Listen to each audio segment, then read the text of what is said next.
What's going on, guys? Mackenzie Long here. So today I want to talk a little bit about the reality of retirement and what it looks like in our country right now. The reason why I'm bringing this up is because I just did a reaction video to a 60 minutes clip where they talked about 401ks and basically the 401k fallout.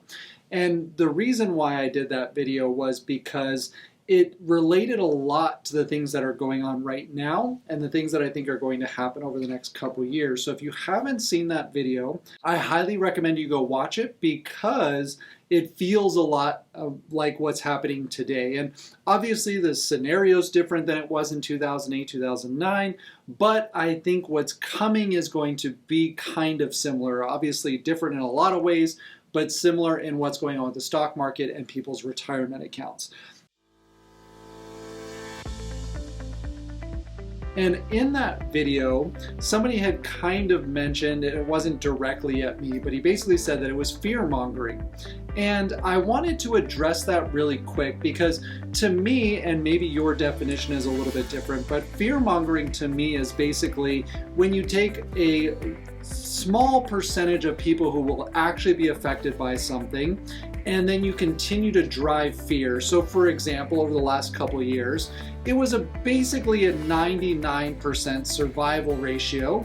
However, every day for 2 years, you saw on the news about something that was affecting 1% of the population. We basically shut down the entire world and we crashed everybody's economy, and we're seeing record inflation and everything else from that. Now, to me, that's fear-mongering when you're talking about what might happen to a small percentage of the population and you're trying to scare everybody else into it as well. And that may or may not be the case. And I want to present to you what's actually happening when it comes to retirement and break some things down. And if they still believe that I'm fear-mongering and basically only talking to a small percentage of the population, then that's fine. However, I think I can make the case that that's not actually true. And in the meantime, teach you guys to be able to be prepared for retirement, for stopping to work. And that's going to look different for everybody. And that's okay. Some people, like myself, I will probably still do some sort of work when I'm retired. I'm never going to fully retire. My goal by then is for it to be massively passive income, that it's not really dependent on me working, and that way I can do the things that I want to do. Marlene can do the things that we want to do. We want to spend a lot of time with our family at that point. So we're not really as focused as much on that because of a lot of it's going to be passive income, but it's going to be a lot of savings as well. And what that might look like for you if you don't want to have to work forever, that's really the person that I'm talking to. You might want to work, but on your terms and when you want to. And I think that's very different from where most of our population is today, especially those who are in retirement or close to retiring. And today, I just want to break it down to the actual facts and at least the way that it works out in my brain, and hopefully that will help you as well. And my main goal with this channel is just bringing awareness to things that I think people are not looking at. And I think that's exactly the case when it comes to money, and that's also the case of what's happening in people who are getting close to retirement. And I think that's also happening in the case of people's savings. And my goal here is not necessarily to be scary or to drive fear into people, although everybody learns a little bit differently, and it seems like most people don't really make a change until it's kind of at the last minute. Because when do most people find out if they're on track for retirement or not? Generally speaking, from my experience of being in this industry for over 9 years now and working with families on helping them prepare for their retirement, prepare for their kids to go to school, it's usually somewhere around 5 to 10 years before they're about to retire that they actually even start looking at it. And by then, they start to realize it's probably too late. I've also seen quite a few times where people are getting ready to retire and realize that they don't have enough saved. And I think a lot of that is just because they lack awareness. They don't have the financial literacy to understand what's going on. And the challenge is when we realize that late, it's so hard for us to get back on track because we've got to work so much more in a time when we don't necessarily want to work as much. And obviously, again, as I said, retirement's going to mean something different for everybody. But what I mean in retirement is that when you get to a point where you're completely financially independent and you decide what you want and who you want to and how often you want to actually work. And the rest of that time, you get to decide how you want to spend it. And so when you hear me say retirement, that's what I mean. Now, if you want to spend time working, great. You want to spend all your time with your grandkids, great. None of that matters when you're financially independent. You can do what you want to do. So when you hear me say retirement in any of my videos, or especially in this one, that's what I'm talking about. And unfortunately, for the vast majority of people, they will not realize that they are not on track for that financial freedom until it's too late. But not you, because you're watching this video and you share this with people. And don't forget to go ahead and hit the like button as well. It does help with the YouTube algorithm. Okay, so let's actually get into it. Let's look at the number. So let's first find out, what is the average retiree household spend?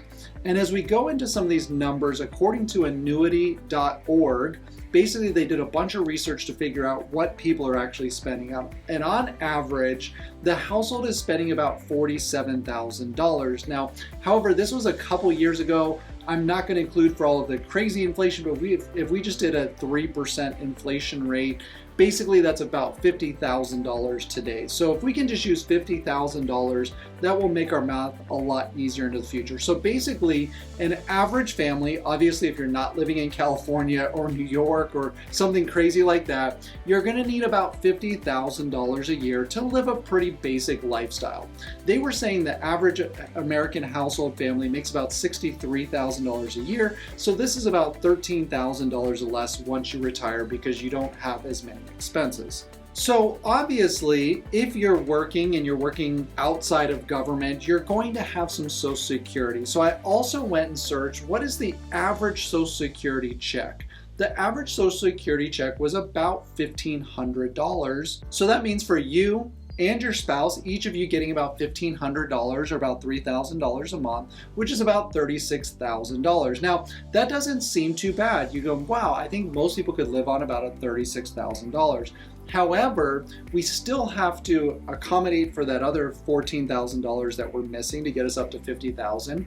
And we've also got to figure out taxes. So what happens when we hit that $50,000 gross income mark, it means that we are now paying taxes on 85% of our Social Security, and we're paying taxes on every dollar that's coming out of our 401k or our pre-tax accounts. So that $36,000 is actually closer to about $26,000 after taxes. And we're gonna have to pull out about $35,000 minus taxes to end up with another $24,500, because the $26,000 something plus the $24,000 something gives us about $51,000 a year.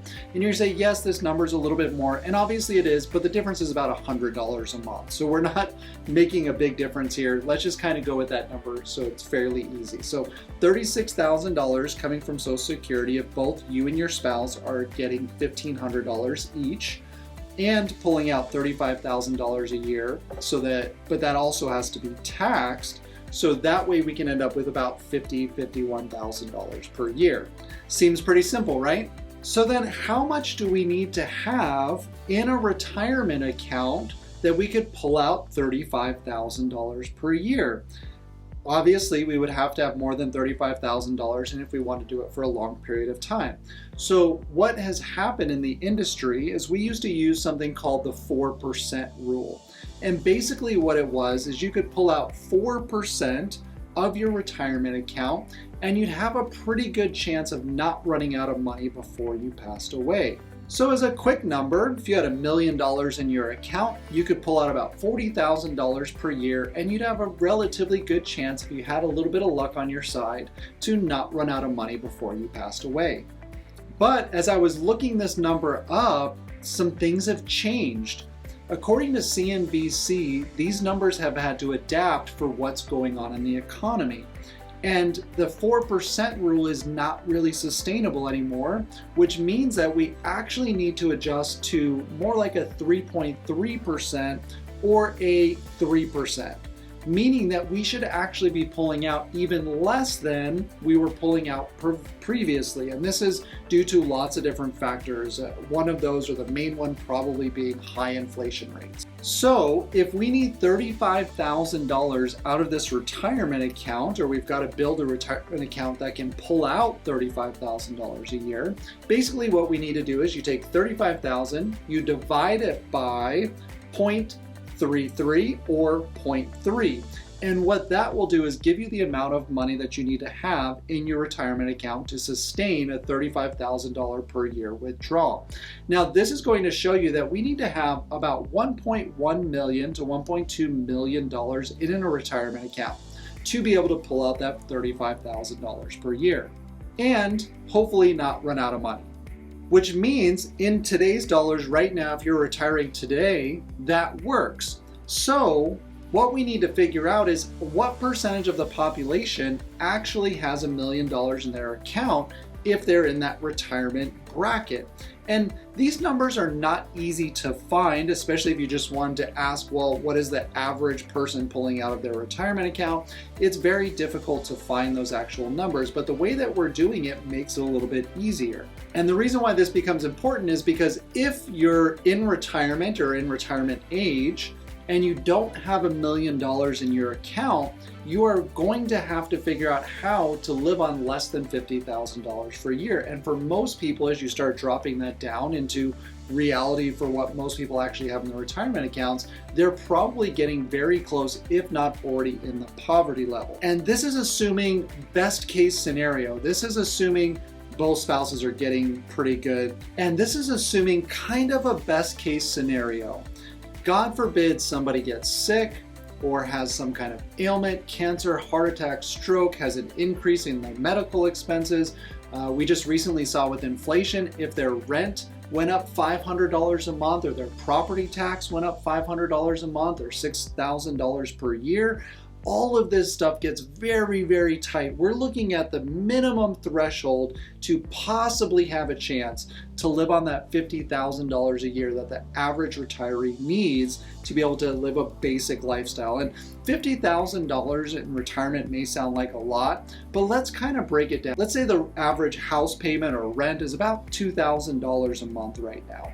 You subtract maybe $500 for a car payment, $500 a month for some medical expenses, pills, prescription, those kinds of things.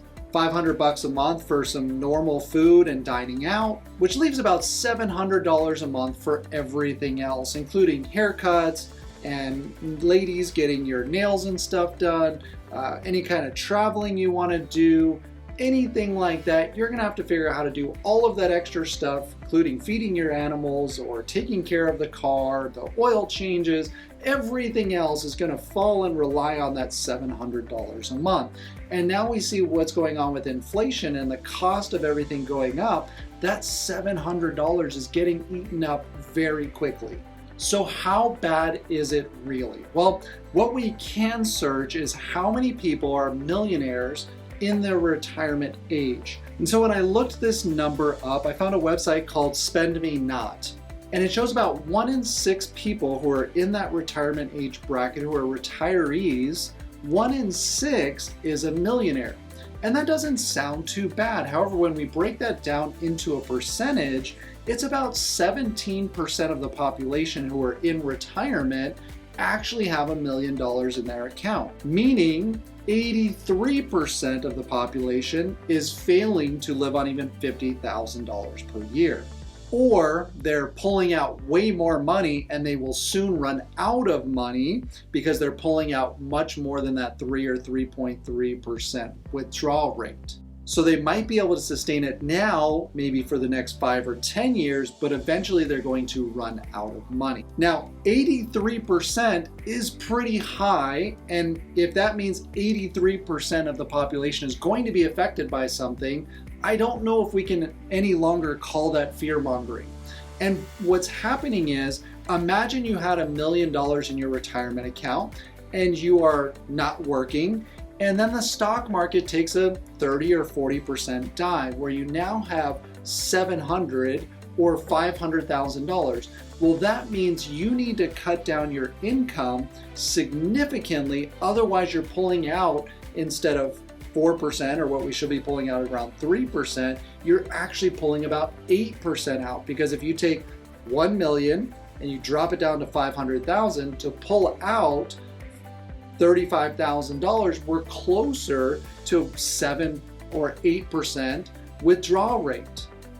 Meaning we're pulling out way too much money that we probably will not be able to sustain it, or we have to reduce our lifestyle by whatever that percentage is. And since most people in this bracket are on fixed incomes, and I don't think they have a lot of discretionary income, that makes a huge difference for families. So you've got their retirement accounts dropping, meaning they need to pull less money out. You have the cost of living going up, which means they need to pay more for stuff. All of this happening simultaneously, and people are saying, well, this isn't something we should really worry about, or their retirement portfolios will come back. They will come back over time if they don't deplete the asset. Depleting the asset is basically killing the goose that lays the golden eggs. And if we're pulling out more than a 3.3 or a 3% rate, we're literally carving up the duck that's laying the golden eggs. And just from working with thousands of people over the years, it's pretty rare that they actually reduce their lifestyle. Generally what happens is they carve the goose. So what does that mean for everyday people? Mackenzie, I get it. You keep telling me how bad it is. You keep showing me these numbers. I understand that. But this is really important to help bring awareness around what's going on, and for you to be encouraged to go talk to your financial professional, come talk to me or somebody on our team so that you can do better with these things, because your accounts do not have to take those kinds of dives. They have areas where you can still get good rates of return, you can protect your assets, you can protect your retirement dollars if you're willing to talk to somebody about some of those things so that you don't have to continue to go through that. But unfortunately, the challenge is most people are not taught about these things. The financial literacy is very rare. Most people are financially illiterate, meaning they make lots of mistakes when it comes to money. And the challenge is that most people are financially illiterate, so they don't know any better. They don't know about the golden rule. They're just pulling money out, that whatever they need to be able to sustain their lifestyle. A lot of this is starting to go on credit cards and into debt now. And I don't see it getting better anytime soon. So if people don't start to understand these things, I think we're only going to get much worse. I don't know how we can get worse than 83% of people failing in their retirement years, but we're going to get worse if we don't start working on some of these things. So what I recommend you doing is figuring out where you're at, where you're trying to get to, and talking to a professional so that they can help you fill in whatever those gaps are. There's oftentimes families are they're piecemealing things together, and it's way more expensive and way less efficient to do it that way than actually talking with a professional and figuring out what they can be doing. You can cut tons of costs, tons of fees trying to do everything in a piecemeal way versus putting it all together, or oftentimes at least getting them to work together. So I hope this was helpful for you, and I don't mean to be a fear monger, if that's what you want to call it, but I do think we need to bring reality into the picture. Unfortunately, we can shut down the entire world for 1%, and I understand we need to save people, we need to do those things. It was terrible. We lost friends, we lost family members, we lost clients. I understand how terrible that was, but over here we have an 83% failure rate and nobody's talking about it. This is a huge problem. It's a world crisis. It's not even just in the United States. So somebody's got to be doing something about this, and it starts with you getting financially educated and you being one less person who has that problem, who has that issue. You go save yourself, and then that's one less person that we have to worry about. I hope this was helpful for you. I hope you got something out of it. Don't forget to smash that like button and also hit the subscribe as well. We have some great stuff coming up. We're releasing some podcast videos. I hope you guys are liking those. And we're also going to be giving away over $50,000 in financial literacy. And that's not a YouTube thing. It's not a social media thing. That's me and my team. We're fronting the money for this stuff. We want to start getting more of this education out there. That's a huge deal for us. And if that's something that you might like to be a part of, there's a link down below for MailChimp. It does ask for your personal information. We're trying to collect more data about these things and the difference that it makes for those families. and we want to send you some information, we want to send you some resources. However, I don't want to just be sending stuff out, so we will contact you and make sure you actually want to receive it. So if you'd like to fill that out below, I highly recommend doing that as well. And don't forget to also hit the little bell next to the subscribe button. That way, as these things are coming out, you're being updated on them and you don't have to go back and try to find it. I promise you there's going to be a ton of great stuff coming out. And as always, I hope you guys have a great day. I'll see you later. Bye.